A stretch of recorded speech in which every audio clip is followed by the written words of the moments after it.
আসসালামু আলাইকুম। আমি doctor Enamul Haque Parvez, natural medicine. আমার চেম্বার হচ্ছে মারজান মেডিসিন কর্নার, চৌরাস্তার মোড়, ডাক বাংলা সড়ক, লালমনবোলা। আমার আজকের বিষয় হচ্ছে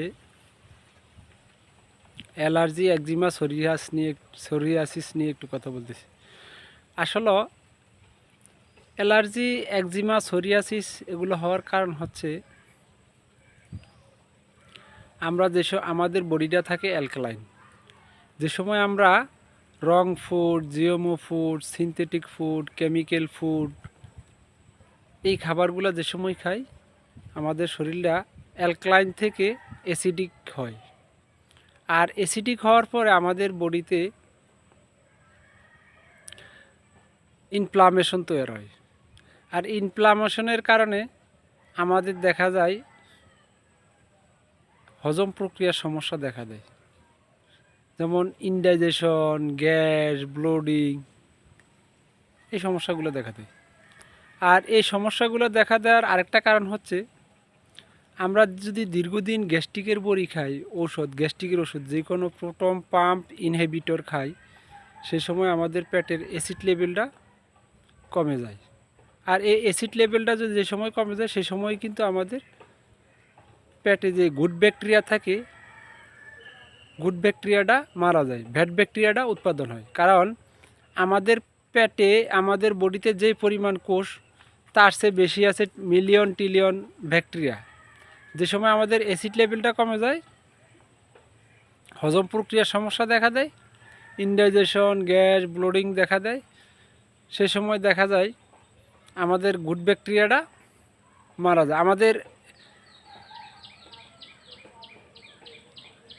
অ্যাসিড লেভেল থাকার কথা 7.5, 7.5-এর যদি কম হয়, সে সময় আমাদের দেখা যায় বুকে হার্টবার্ন হয়। এবং এই 2-এর নিচে যে সময় কমে যায়, সে সময় কিন্তু আমাদের অ্যাসিড লেভেল কম গেলে গুড ব্যাকটেরিয়াটা মারা যায়, ব্যাড ব্যাকটেরিয়াটা উৎপাদন হয়। আমাদের বডিতে যেই পরিমাণ কোষ থাকে, তার চেয়ে বেশি মিলিয়ন ট্রিলিয়ন ব্যাকটেরিয়া। আর এই ব্যাকটেরিয়াটা যে সময় মারা যায়, সে সময় আমাদের পেটের গাট ফ্লোরাটা নষ্ট হয়। আর গাট ফ্লোরাটা যদি নষ্ট হয়, সে সময় আমাদের ক্লোনের যে একটা ফাইভ আছে, ক্লোন, আমাদের ইন্টেস্টাইন, স্মল ইন্টেস্টাইন আর হচ্ছে লার্জ ইন্টেস্টাইন। স্মল ইন্টেস্টাইনে আমাদের দেখা যায় লিকি গার্ড হয়। আর এই লিকি গার্ডের, যেমন লিকি গার্ডটা হলে কি হয়, আমরা যে খাবারটা খাই, এই খাবারটা হজম প্রক্রিয়া যদি সঠিকভাবে হয়, তাহলে আমাদের এই লিকি গার্ড যদি না থাকে, তাহলে আমাদের যে ক্লোনের যে সরু গোলাকার যে পাইপটা আছে, এই পাইপের মাধ্যমে এটার যেই টিস্যু আছে, টিস্যুর মাধ্যমে এটা পাঠাবে পুষ্টিগুণগুলা লিভারে, লিভার বন্টন করবে সম্পূর্ণ বডিতে। আর যে সময় আমাদের লিকি গার্ড হয়, সে সময় করে কি, এই লিকি গার্ডটা ছিদ্র থাকা, পাইপটা ছিদ্র থাকার কারণে এটা সরাসরি চলে যায় ব্লাডে। আর ব্লাডে যাওয়ার পরে এটা লিভারে না পাঠিয়ে সরাসরি যায় ব্লাডে। ব্লাডে গেলে আমাদের আইজিজিটার পরিমাণটা বাড়ে। আর আইজিজিটা যদি বাড়ে, তাহলে আমাদের একজিমা, সোরিয়াসিস, অনিকোনামাইকোসিস, টিনিয়ার কর্পোরেসিস এগুলো হয়। দেখা যাচ্ছে যেমন আমরা ওই যে ফ্লুকোনাজল, টার্বিনাফিন, বরিকোনাজল যত ঔষধে খাই, আমরা খাওয়ার পরে আবার দেখা যায় আমাদের অ্যালার্জি, একজিমা, সোরিয়াসিসটা আবার রিটার্ন ব্যাক করে। রিটার্ন ব্যাক করার কারণ হচ্ছে আমাদের ক্লোনের লিকি গার্ডটাকে ভালো করতে হবে। লিকি গার্ড ভালো করার একমাত্র উপায় হচ্ছে আমরা ফাস্টিংয়ের মাধ্যমে করতে পারি। রোজা, ফাস্টিং বলতে আমরা উপবাস বলি, উপবাসের মধ্যে করতে পারি। যেমন রাতের খাবারটা যদি আমরা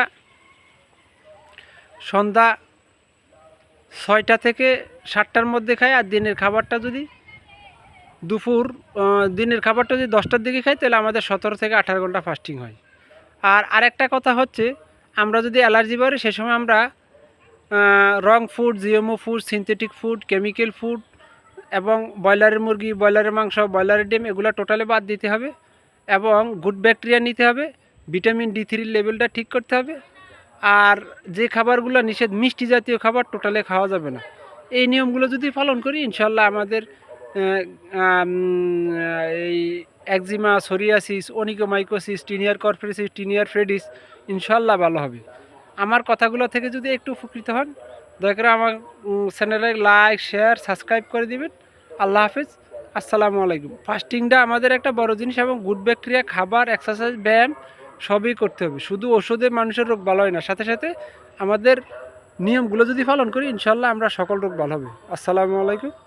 দয়া করে আমার চ্যানেলটাকে, আমার কথাগুলো থেকে যদি একটু উপকৃত হন, আমার চ্যানেলটাকে একটু লাইক, শেয়ার, সাবস্ক্রাইব করে দিবেন। আসসালামু আলাইকুম।